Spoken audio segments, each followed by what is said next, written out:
After a series of embarrassing mishaps, the state of the British Army has come under serious scrutiny. So is the British military in crisis? I'm Jerome Starkey, the defence editor at The Sun, and joining me today to help answer that question is Colonel Hamish de Bretton-Gordon, a commander of the Royal Tank Regiment and chemical weapons expert, Major General Chip Chapman, who ran counter-terrorism at the British Ministry of Defence, a former paratrooper, and General the Lord Richard Dannatt, a former commander, chief of the General Staff, boss of the British Army from 2006 to 2009. Now, recently we've seen a number of surprising, calamitous, alarming failures from British forces. I mean, not just the Army, but we've seen the aircraft carrier HMS Prince of Wales was unable to set sail for a NATO exercise. We've seen the Trident nuclear missile misfire when it was launched from a nuclear submarine off the coast of America. And General Sir Patrick Sanders, the current head of the Army, has warned that if we were to go to war with Russia, we would need to have a civilian force. We'd effectively need to mobilise civilians to boost the standing army. Let's start by looking at resources. Gentlemen, do you think the Army is sufficiently resourced? Hamish, can I start with you? Well, I think if you look at the threats, and let's face it, what our military force there is primarily as a deterrent. Now, I would argue that the threat has never been sort of larger from a state-on-state threat, from a nuclear threat, from the Russians in particular, since the end of the Cold War. We then see all the other threats that we have around the place. And when we look at what's happening in Europe at the moment and the potential to have war in Europe, and we look at what the British military is, the British Army is, what it can put on the ground to deter the Russians. And the fact that 33 years ago, virtually to today, I, as a young tank commander in the First Gulf War, was part of an armoured division. We would struggle to put less than a third of that into the field at the moment. And what we've seen in Ukraine is that mass still is a quality all of its own.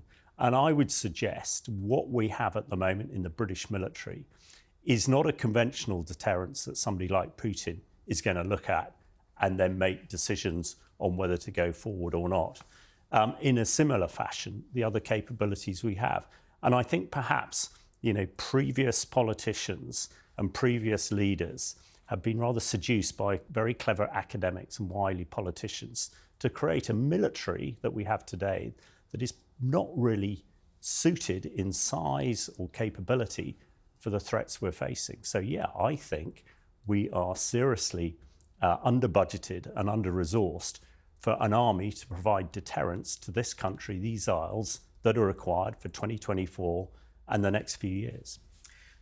Let me put that to Richard Dannatt. Richard, as a head of the Army, you would have had to deal with those politicians who have perhaps been seduced by these wrong ideas of what the Army is for. Do you believe the Army is under-resourced, and if so, why? Because you were in charge for 3 years, and tell us about what's happened to the Army you led. Well, you're absolutely right. I was in charge for 3 years, and of course, during those 3 years, 2006, 2009, we were heavily engaged in the campaign in Iraq and the campaign in Afghanistan. So, not surprisingly, the Army at 102,000 regular soldiers was very heavily committed, with about 10,000 soldiers involved in both those campaigns, so 20,000 in total.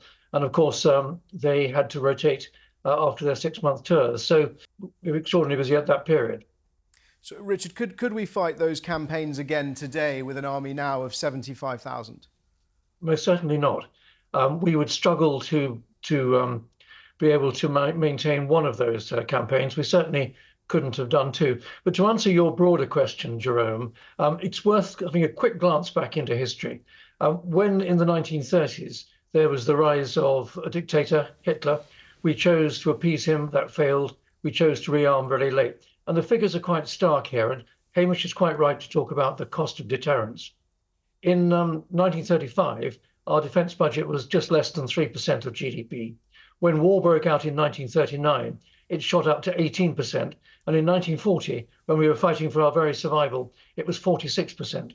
So the point is that fighting a war, the cost of that is disastrous. but there is a price to be paid for deterrence. And today, we are spending about 2.3% of GDP on defence. And frankly, that is not enough to buy us the deterrent that we need for Putin to take the British armed forces as a serious deterrent.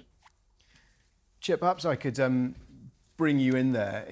You were a counter-terrorism expert, and clearly over the last couple of decades, counter-terrorism was one of the armed forces' primary roles. Do you see the army now, is it keeping pace as the threats change? And do you think, to go back to our original question, that it's sufficiently resourced? Well, let's look at the threat first. So the persistent threat is Russia. That's pretty tied up at the moment. It's lost 2,900 main battle tanks, its best tanks, figures from IISS this week. It's now fielding T-55s and T-62s. So the notion that Russia is a threat in terms of imminency in the next 1 to 5 years is probably, it's low.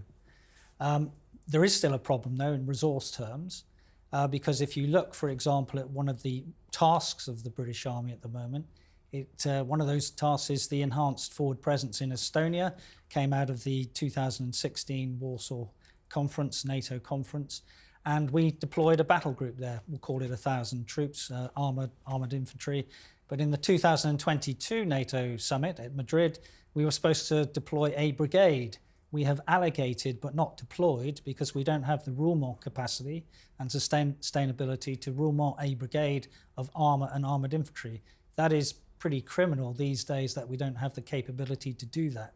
So sustainability and availability have always been issues in the British Army. GDP is not the answer. So, for example, the 1991 Gulf War I, which Hamish mentioned, GDP was 3.3% of defence budget was 3.3% of GDP. We had to pillage 3 armoured divisions to really produce an available and sustainable armoured division. So it's actually not having shop window dressing, it's having real capability, which is the issue, and those availability and sustainability of equipment is one of those major issues. Well, okay, that's really interesting. I want to bring you up on that. If we don't have the equipment, you're saying Russia's not a threat. My understanding is that win or lose in Ukraine, the lesson Russia will learn is that it needs to rearm. And we understand Vladimir Putin is already directing between 30 and 40% of his budget to security and defence. They have lost huge numbers of tanks on the battlefield. But perhaps I'll bring in the other, Hamish, bring you on. I mean, do you think, is Russia a threat? Is Russia an imminent threat in the next 1 to 5 years? Well, I'm not sure I entirely agree with Chip on that particular case. If you look at the Russian army, the 600,000 that started the war in Ukraine back in February 2022, now 80% of them are dead or injured. So they've had to completely reconfigure their military. When we look at the 70-odd thousand army that we have, they are a sort of one-shot wonder. When we look at what Russia is doing, you know, turning tractor factories to not necessarily making new tanks, but certainly refurbishing them at about 100 a month, you know, we could barely put 100 tanks into the field, though I do think our tanks are far superior. And I think, you know, when you look at, you know, Russia is spending whatever it is, 30+% of GDP on defence. They look across to the West, who are barely doing 2%, and no doubt today in the budget are not going to spend any more. And then that gives them a fillip. And I think, you know, if Ukraine doesn't prevail and doesn't hold the Russians, there is nobody, I think, who's looking at this closely who thinks that they will stop there. So with potentially the Americans getting less interested in protecting us in Europe, albeit we now have the Finns and the Swedes with very, very capable armies, the chances of us having to get on the ground in the next couple of years in Europe and fight a conventional war I think are pretty high. So I hope Chip's right, but I think we need to plan that actually the Russians might have a bit more ability to go west than perhaps, you know, we think at the moment. The notion that we're in a pre-war period is a dangerous one, and I think we need to reverse that paradigm. We're actually living in the period of the longest peace since 1945.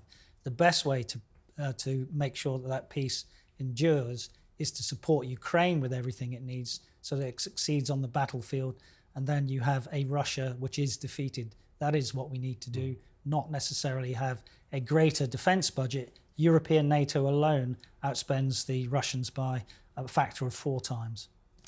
So if I'm right, your argument is Russia's not an imminent threat, but they need to be defeated in Ukraine, and the best way is to resource them with what they need rather than necessarily building up the British Army at the moment. You're suggesting we may need to fight in Europe. Only if... I agree with Chip.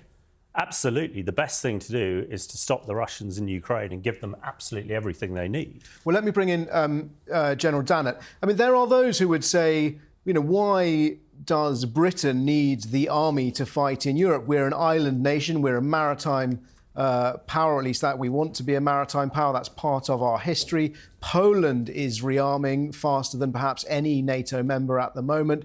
Finland, the Baltic and the Scandinavian states are coming in so that they can deter Russia themselves. Why does the United Kingdom, when the government is so short of money for all sorts of things, including health and education, need to build up its army? Why do we need a bigger or a better resourced armed forces? Well, if you're going to widen the discussion, I think senior members of the Royal Navy would say that they need increased investment as far as the Navy is concerned.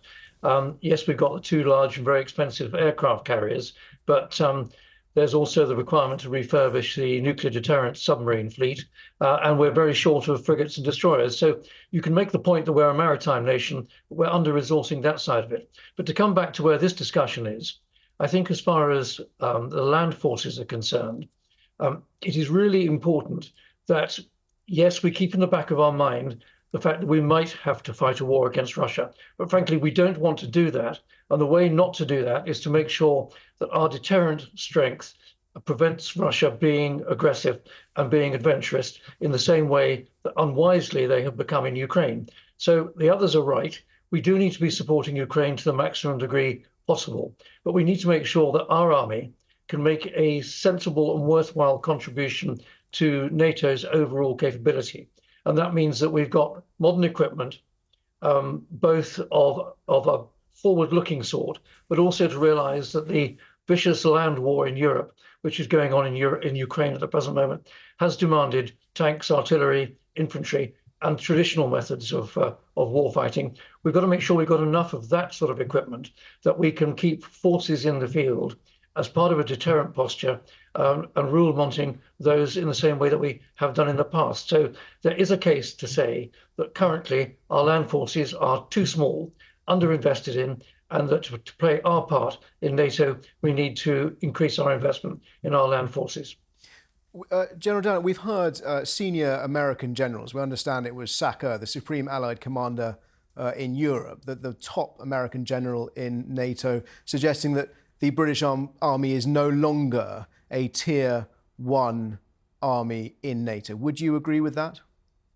Well, sadly, one has to agree with that. I mean, we aspire to be that, and we aspire to have something of everything of a high-tech nature.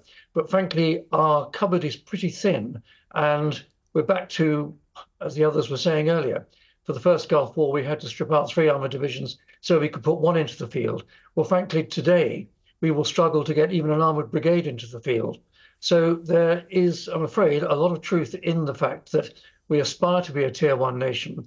We aspire to have a comprehensive all-round capability. But frankly, it is very thin, and there are holes in it. Gentlemen, can I bring you in? I mean, the army has shrunk almost beyond recognition since, not beyond recognition, but has shrunk a lot since you were serving. We've heard General Sir Patrick Sanders, the current Chief of the General Staff, talking about the possible need to mobilise civilians. And one of the lessons from Ukraine, as we've seen in Ukraine, is that professional armies start the wars, but often it's civilian armies that fight them and finish them. Is it so important that we can't field an armoured division now because we're not fighting a war now? Is it more important that we're able to raise an army, raise a civilian army in the event of an all-out peer-on-peer conflict?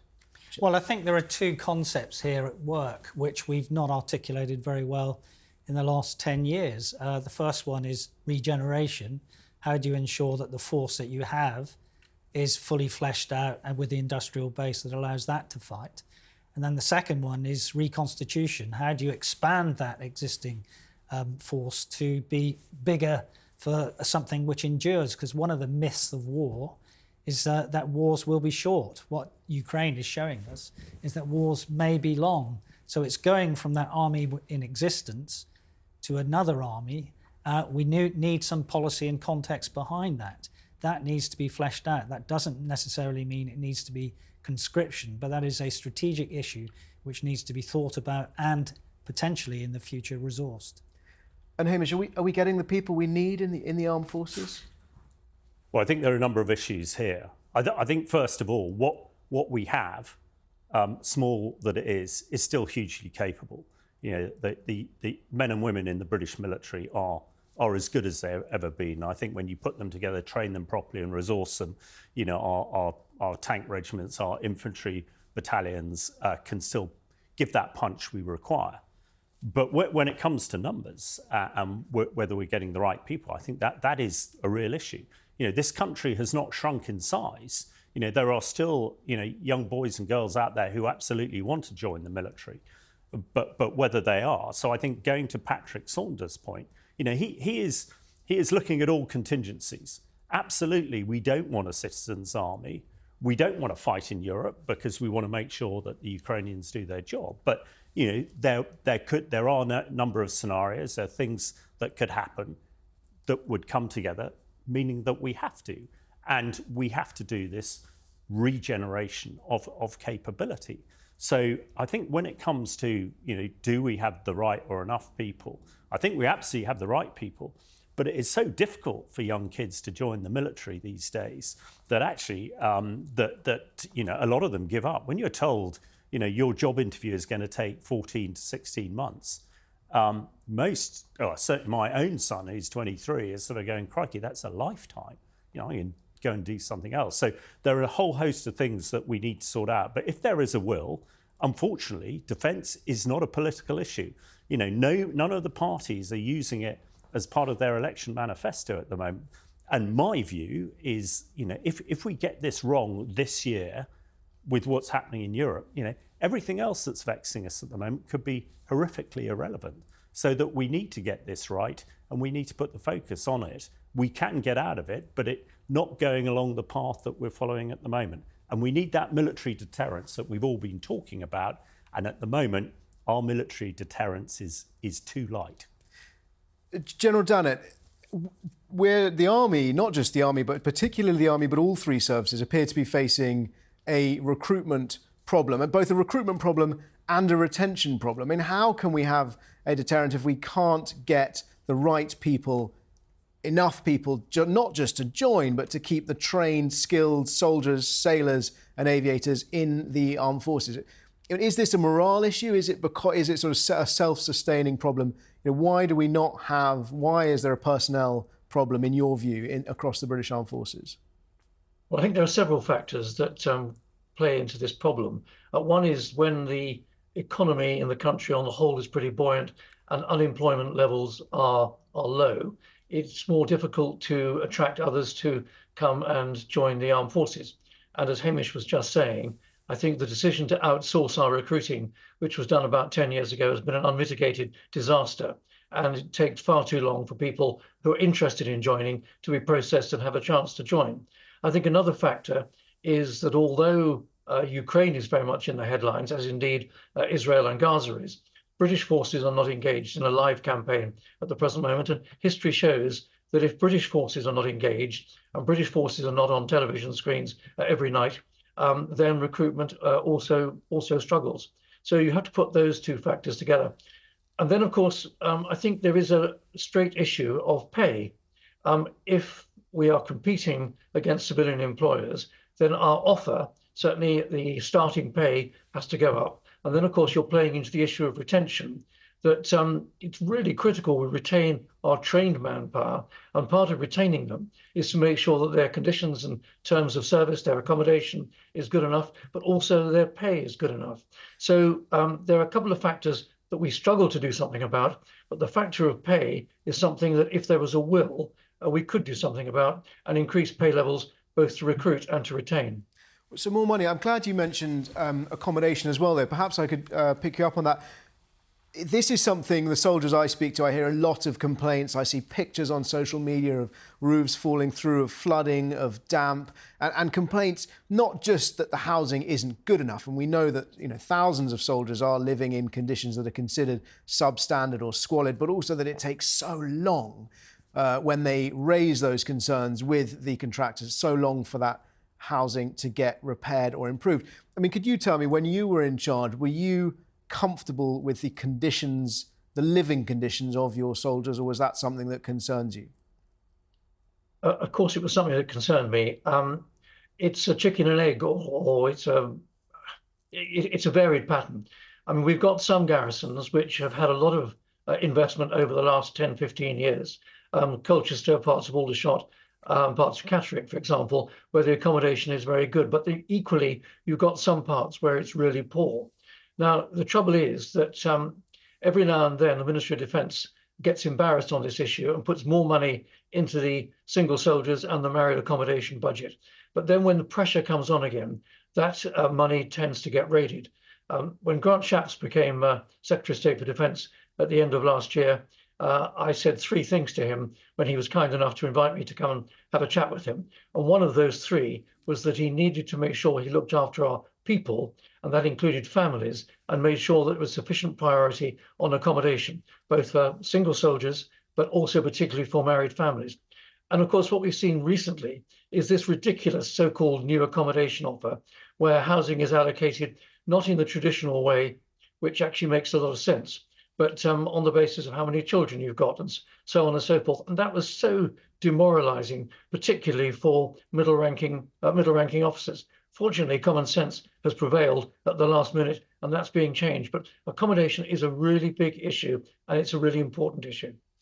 I'm going to pick up on pay. Hamish, you mentioned that your son is trying to join the army. There was a 5% pay increase announced last year. I mean, was pay a concern for him? And as far as you're aware, is that something that's putting perhaps his peer group off joining?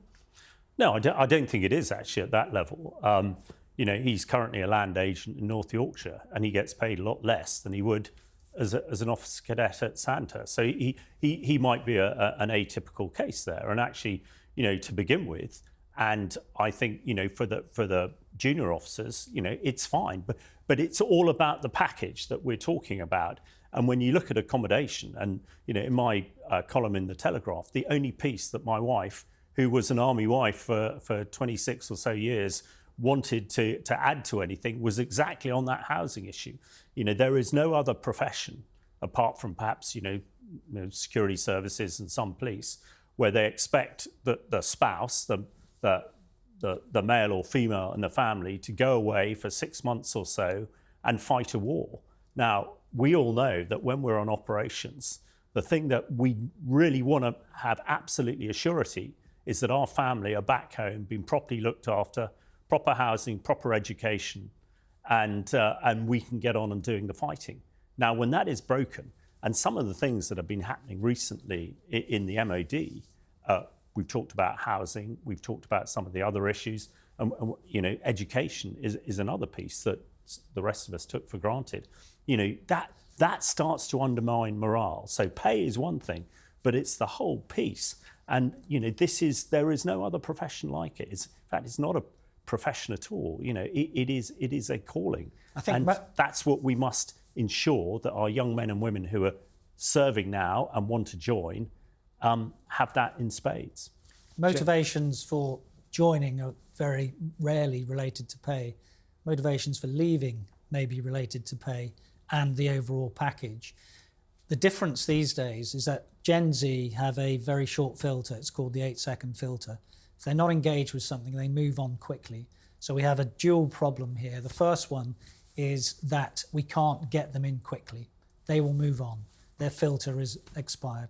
The second one is that also means that if they don't like something in the army or the armed forces, they can quickly leave. It's now said that you're 5 clicks away from putting in your papers in the era of joint personnel administration. So if they're not engaged, they will leave. So it's both the recruiting end, not agile, and the retention end, where the package is not good enough. And in terms of engagement, though, it's not just the soldiers. I mean, it strikes me that perhaps, and we've heard people saying this, that society is not engaged with the military because, we've gone from an era, of when we had, we have veterans. There are fewer and fewer veterans of World War II still with us. Fewer and fewer people who know someone or loved someone who has served. People don't have that personal connection. With only 75,000 soldiers in the British Army, only 140,000 regulars across the armed forces. I mean, do you feel that society writ large is connected to the armed forces, to the British Armed Forces?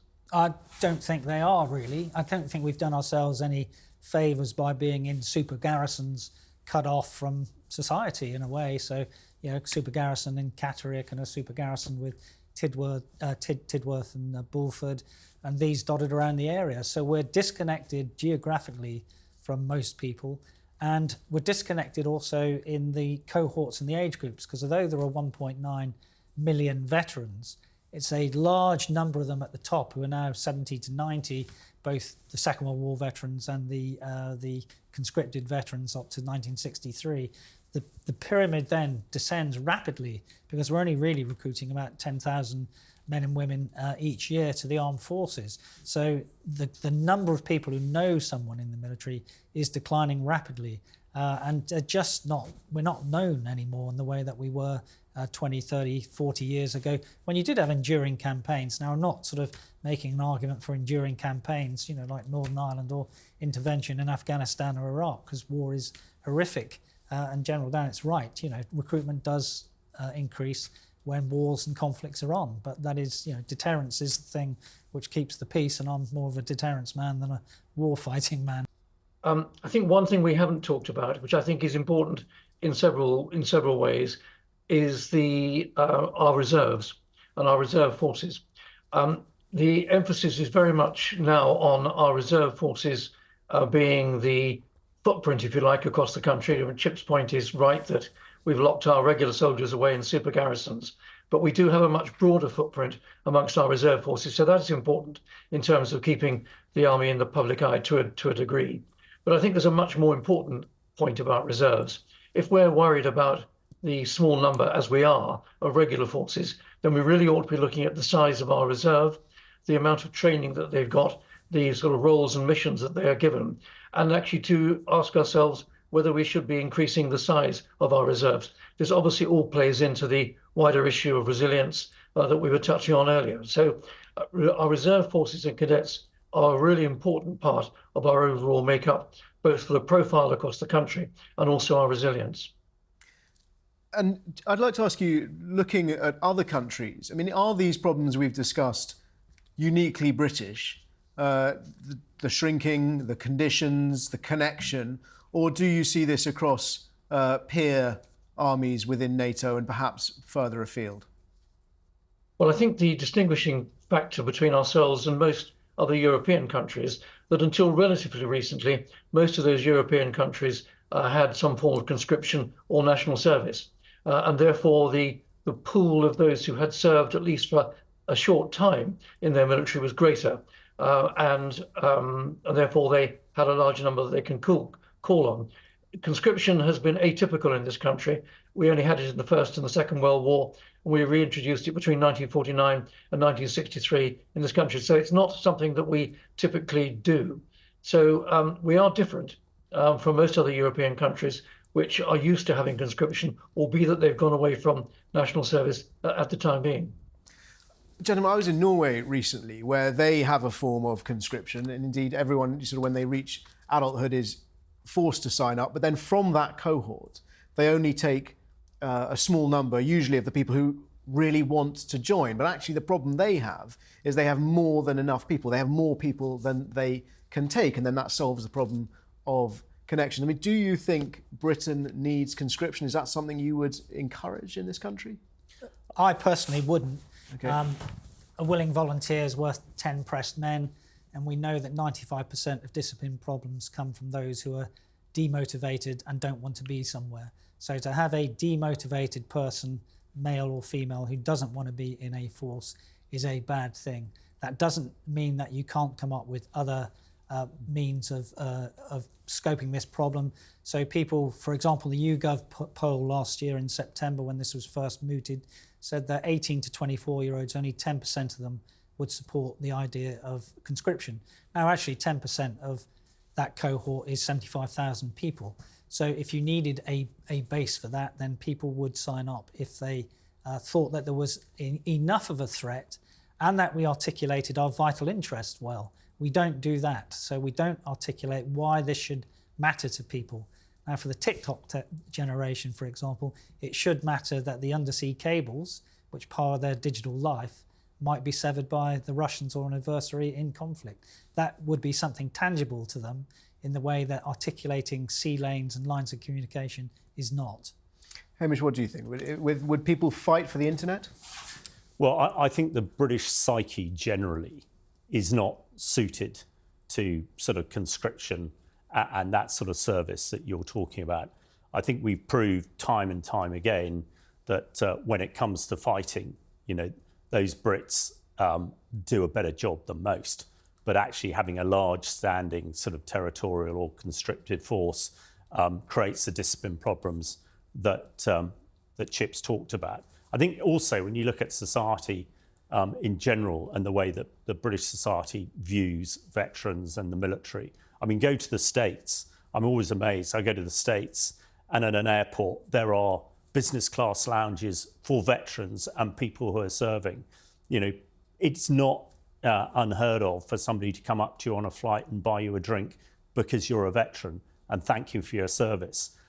So I think, you know, in the States or somewhere like that, it's different. So we have to play to our national strengths. So I don't think that actually having conscription will be helpful, but I do agree that we should make service, be it in the reserves, the territorial army and the regulars, a much better offer that people exactly as Gen Z and others who rely on those cables to be able to live their current life realise actually that part of allowing them to live like that is to have a decent military deterrence to prevent the Russians cutting those cables. So a whole host of issues there that we really need to focus on. And it goes back to the really basic premise that at the moment, most people in this country don't see defence as a key issue. And as far as the politicians are concerned, not an issue that people are going to vote on.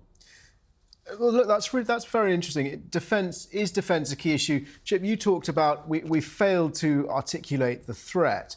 But at the beginning of our conversation, you said that you thought it was unhelpful to think of ourselves in a pre-war period. I mean, that was a phrase that the Defence Secretary, Grant Shapps, used. It's a phrase that the head of the Army, Patrick Sanders, has used. Indeed, he said soon after taking this role that in a message to the serving British soldiers, he said, "We are the generation that must prepare to fight and win in Europe once again."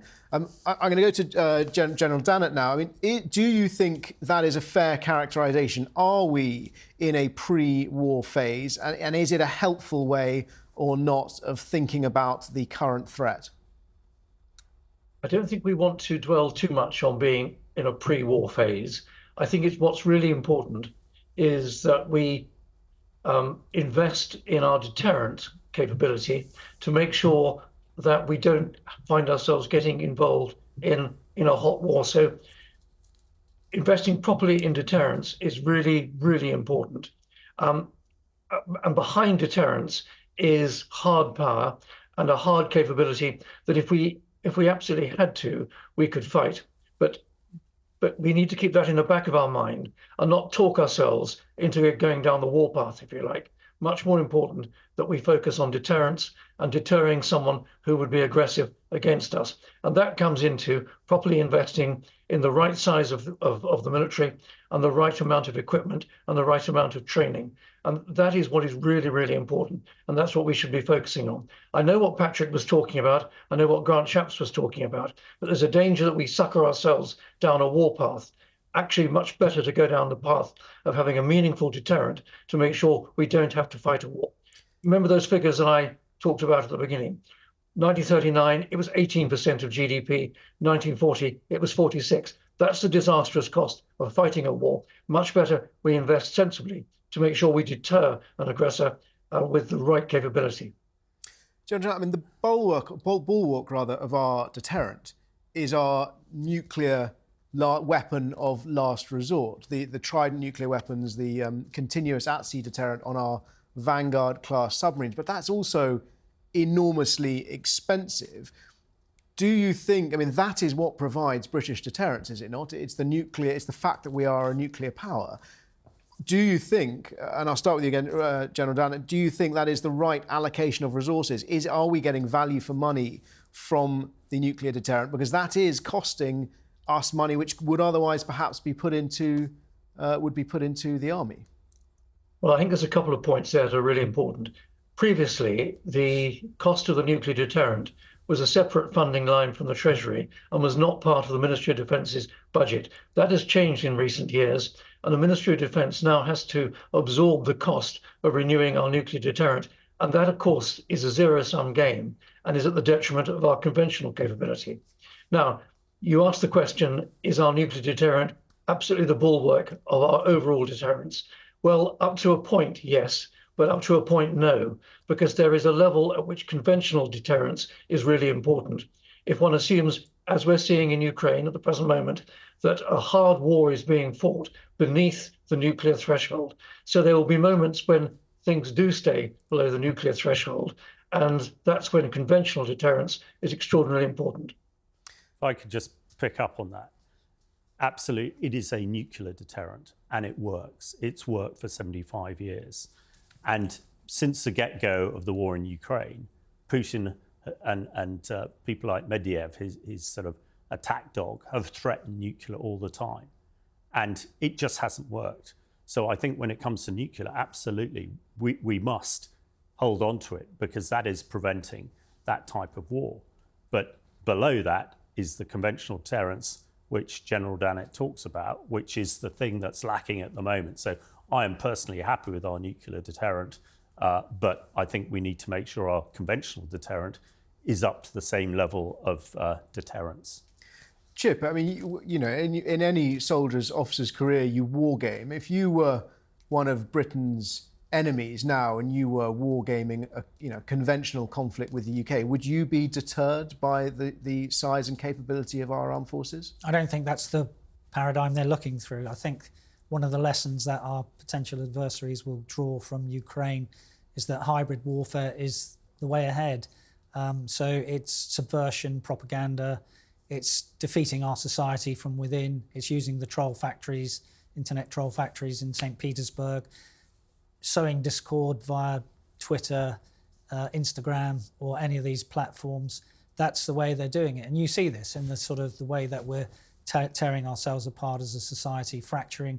So really it's the using the force of politics rather than the politics of force to subvert us. That's why, in a way, I was slightly surprised that they invaded Ukraine, because I thought the sort of so-called Gerasimov doctrine would come in, and that's the way that they would try and unhinge us for the future. It's Sun Tzu, you know, the best thing to do is defeat an enemy without firing a shot. I mean, we're slightly opening a whole new paradigm here in terms of conflict. I mean, my understanding was that grey zone conflict was perhaps what was going on before the full-scale invasion of Ukraine, and now this is above the level of war. This is the level of conventional war. I mean, if my original question was, does the UK have a conventional deterrent? But I suppose the second element to that is, are we competent and capable of fighting in the grey zone as well, and do we need to be able to? Well, you need a defence-capable deterrent, and you need a society-capable deterrent. And do we have them? We sort of do, with the way the agencies go about some of their business, but a lot of for example, the budget of... Just to be clear, you're talking about intelligence agencies. A lot of the budget, for example, is put against counter-terrorist threats, something like 59%. A lot of it still, MI5 is against Northern Ireland dissidents. People would probably be surprised at that. State threats is only about 19-20% of the budget. So we've had this paradigm in the last few years where counterterrorism has absorbed most of the agency's budget, and ours, if you call Iraq, the war after the war, and Afghanistan a counter-terrorist campaign. I won't necessarily see it as that, but we probably need a shift in some of those metrics for the future. Okay. To end, I'd like to just have a look, perhaps broaden the conversation again and think about other countries' armed forces. China, largest army in the world, more than 2 million men and women under arms. India and the United States both have armed forces of over 1 million people. Do you see the world in balance? Is NATO a credible, sufficiently well-resourced and sizable alliance to counter the size and scale of its potential adversaries?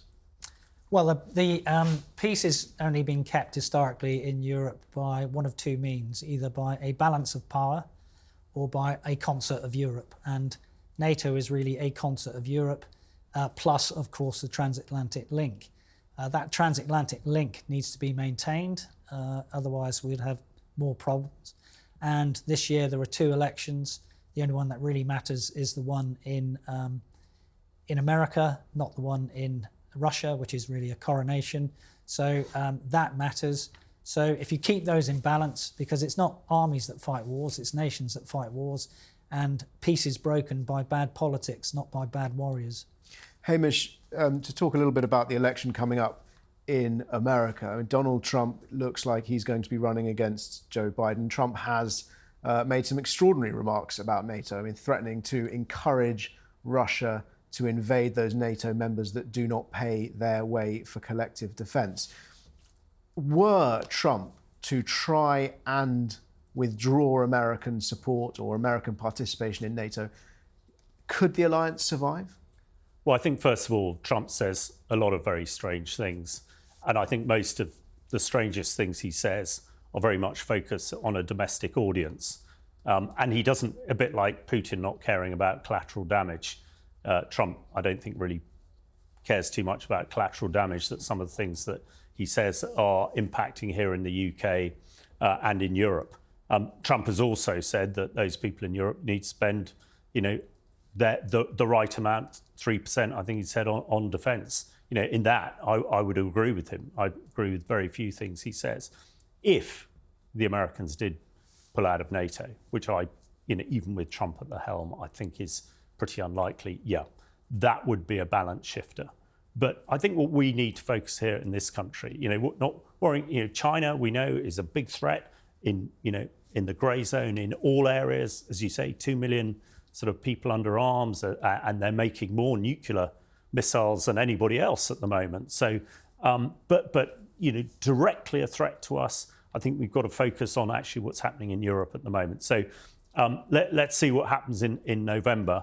And it is very much, whatever we think about Trump, the American people, I think, know that peace is a much better place to be than at war. And actually, America probably holds the trump card. So when it comes down to it, I'm sure that NATO will remain as is and create that balance. But we personally in the UK need to make sure what we're providing is our part of the jigsaw to keep that jigsaw together. General Dannatt, could I come to you on that for perhaps your closing thoughts as you look at the world writ large? You look at Britain's shrinking army, the possible instability in America, and the continuing rise of China. Are you, when you look at the world, are you concerned that the status quo will endure? We could get ourselves into a real muck sweat if we look around the world. Yes, of course, there are tensions between the United States and China over Taiwan. As far as China is concerned, we should regard them as an aggressive competitor. We should, in all respects, avoid getting into conflict with China. Closer to home, we look at what's going on in Israel and Gaza and the Middle East. And of course, we're concerned about that. But effectively, it's down to Iran to dial this up or to dial this down. So as concerned as we might be about a wider war in the Middle East, it is not our principal concern. Our principal concern, as the others are saying, is frankly what is going on in Europe. and to make sure that we, the British Armed Forces, and the British Army in particular, can play our part within NATO to be an effective deterrent in Europe is the primary focus that we should really have our eyes on. Yes, support Ukraine in the short term, because Ukraine is fighting today's battle, but we've got to make sure that our capability is sufficient to deter further aggression in Europe, because Europe and NATO is our #1 priority. Other issues in the world we can keep an eye on, but Europe and NATO is #1 as far as I'm concerned. Gentlemen, thank you very, very much. That's all we have time for today. If you want to get involved in the debate, please do leave a comment. My thanks to Colonel Hamish de Bretton-Gordon, Major General Chip Chapman, and General the Lord Richard Dannatt. From all of us, goodbye.